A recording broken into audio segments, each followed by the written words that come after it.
नमस्कार। आज आपण अर्ध्या किलोच्या प्रमाणात खव्याचे गुलाबजामुन बनवणार आहोत।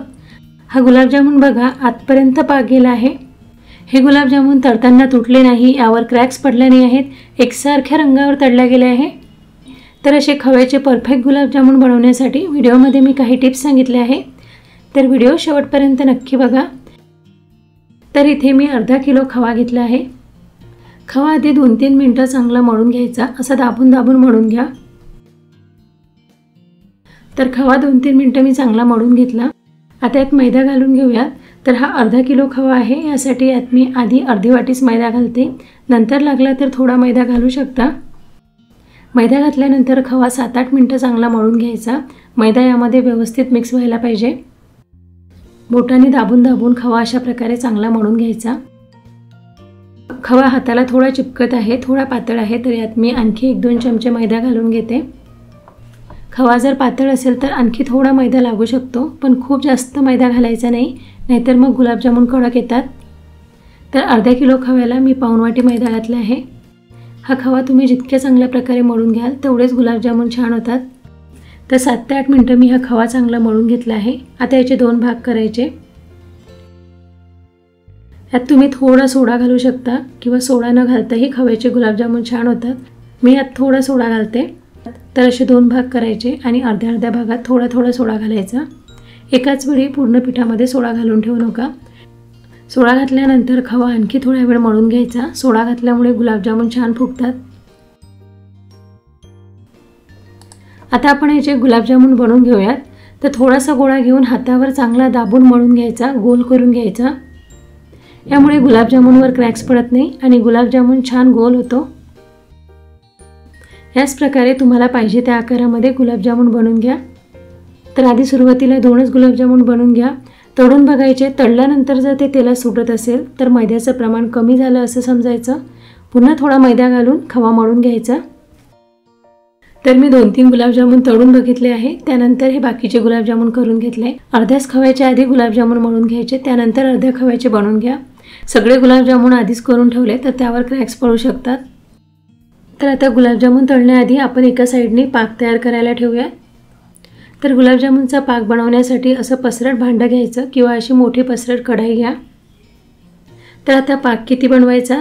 आपण अर्धा किलो खवा घेतला आहे, त्यासाठी मी इथे 2.5 वाटी साखर घेते। पाक मी थोडा कमीच बनवते, तुम्हाला थोडा जास्त पाक पाहिजे असेल तर 3 वाटी साखर घ्या।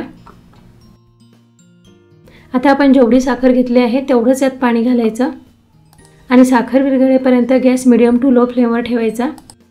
साखर विरघळेपर्यंत चमच्याने ती अशी हलवत राहायची।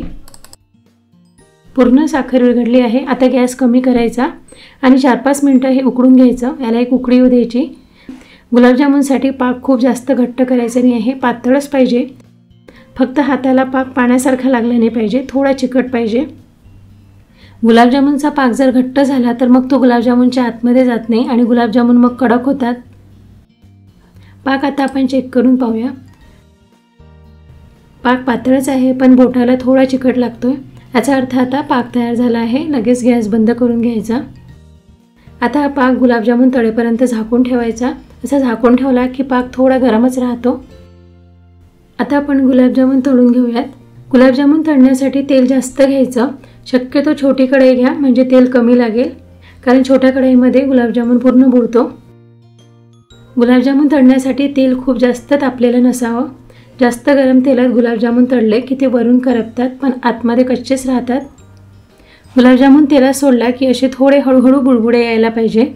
खूप जास्त बुडबुडे येत असेल तर तेल जास्त गरम झालं आहे असं समजायचं। गुलाबजामुन तेलात सोडल्यानंतर लगेच पलटवायचे नाही, चमच्याने अशा प्रकारे हलवून घ्यायचे आणि गुलाबजामुन पूर्ण तळेपर्यंत गॅस कमीच ठेवायचा, गॅस मध्ये कुठेच वाढवायचा नाही। छान गोल्डन ब्राऊन रंग येईपर्यंत गुलाबजामुन तळून घ्यायचे। 3-4 मिनिटं लागतात गुलाबजामुन तळायला। गुलाबजामुन पूर्ण बाजूने एकसारख्या रंगावर जर तळला गेला नसेल तर झाऱ्यामध्ये असा घ्यायचा आणि ज्या साईडने गुलाबजामुन तळला गेला नसेल त्याला असं गुलाबजामुन झाऱ्यामध्ये गोल फिरवून घ्यायचे। यामुळे गुलाबजामुन सर्व बाजूने एकसारख्या रंगावर तळला जातो। तळून झाले आहे ते प्लेटमध्ये काढून घ्या। याच प्रकारे सगळे गुलाबजामुन तळून घ्यायचे। तर इथे मी काही गुलाबजामुन तळून घेतले आहे। गुलाबजामुन थोडे गरम असतानाच पाकात घालायचे, थंड होऊ द्यायचे नाही। आणि पाकसुद्धा थोडा गरमच पाहिजे, थंड पाक नको। पाक जर थंड झाला असेल तर थोडासा गरम करून घ्या, कोमट गरम करा, जास्त कडकडीत गरम नको। आता यावर झाकण ठेवायचं आणि 2 ते 3 तास गुलाबजामुन पाकात मुरू द्यायचे, किंवा आदल्या दिवशी बनवून ठेवा, रात्रभर गुलाबजामुन छान मुरतात। फक्त 2च तास मी गुलाबजामुन पाकात मुरायला ठेवले होते। आता एक गुलाबजामुन कट करून दाखवते। बघा, या गुलाबजामुनला टेक्स्चर छान आलं आहे, आतपर्यंत पाक गेला आहे, गुलाबजामुन अगदी रसरशीत झाला आहे। तर व्हिडिओमध्ये सांगितलेल्या सगळ्या टिप्स फॉलो करून हे खव्याचे गुलाबजामुन बनवून बघा, खूप छान होतात, चवीला अप्रतिम लागतात। तर कसं वाटलं तुम्हाला आजचा हा व्हिडिओ? आवडला असेल तर प्लीज लाईक करा, शेअर करा, त्याचसोबत आपल्या चॅनलला सुद्धा सबस्क्राईब करा।